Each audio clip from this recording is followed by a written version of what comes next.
Okay, mama, ushauri gani unaweza ukampa kijana wako hapa? Mimi kama mama, kwanza napenda watoto. Watoto ni nguvu ya taifa. Ushauri wangu apambane. Kupambana kuna mawili, unaweza ukasema usome sana ili ufanikiwe, au upambane kwenye kufanya biashara. Tunapokwenda si discourage sana kuhusu kusoma.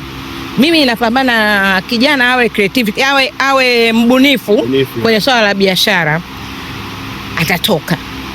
Akipambana, akiwa sio mvivu, akijitambua kwamba aache starehe, awe very committed na biashara yake, awe creative, anaweza kufanya biashara yoyote. Na akawa mbunifu kwenye biashara. Biashara unaweza kufanya watu 20, lakini yeye akawa mbunifu kwenye biashara, akafanya vizuri kuliko wale wa 20. Mimi ndio ninachomshauri kijana wangu.